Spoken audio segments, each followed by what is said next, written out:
Elephants Can't Do Yoga by Britt Huse. Read by Melissa Surivich. Ellie Elephant loves yoga. She's been practicing yoga at home with her mom for years. One day, she decided to try a class at a yoga studio. Ellie was very excited to see how a class would be with an instructor and many different animals. Ellie walked into the yoga studio and immediately loved it. She saw a beautiful water fountain in the corner, and the smell of lavender and orange filled the air.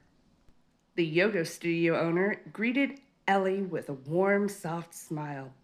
"Good morning. Welcome to my studio. I am Robin Rabbit. Please sign in and head to the next room." Ellie grew even more excited. She loved yoga so much. She couldn't wait to get started. Ellie opened the door to the studio.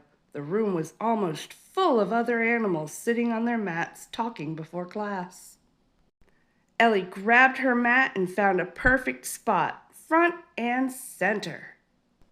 While Ellie was placing her mat down, she heard someone behind her say, "Excuse me." It was Ginger Giraffe. "Yes?" said Ellie. "Elephants can't do yoga. You'll block the view of the teacher." Ellie said, "I'm sorry. I will move to the next row."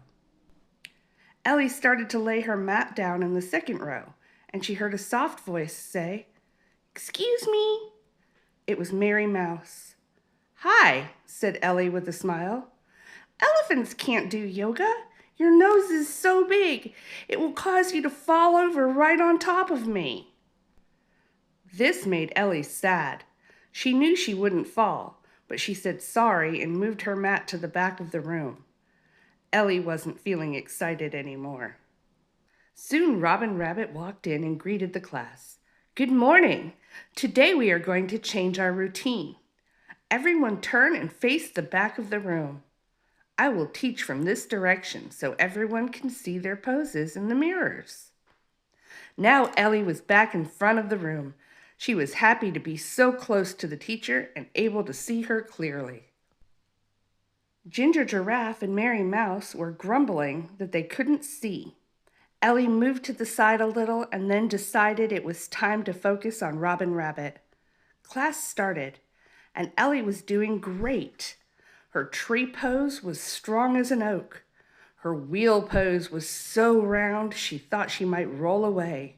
Her crane pose was so balanced she didn't even shake. At the end of class, Ellie felt great, and now she wanted to come back again. Robin Rabbit walked up to Ellie and said, "Ellie, you are terrific at yoga. Your poses were perfect. What do you think about working here with me as a teacher?" Ellie smiled so wide and said, "I would love to." "Great! You can start tomorrow," said Robin Rabbit. Ellie heard, "Excuse me." She turned with a smile, and before she could say anything, Ginger Giraffe said, "We are sorry for what we said. You are a very strong yogi. Your poses were solid." Then Mary screamed, "Elephants can do yoga!" All three of them giggled. "Thank you," said Ellie. Namaste.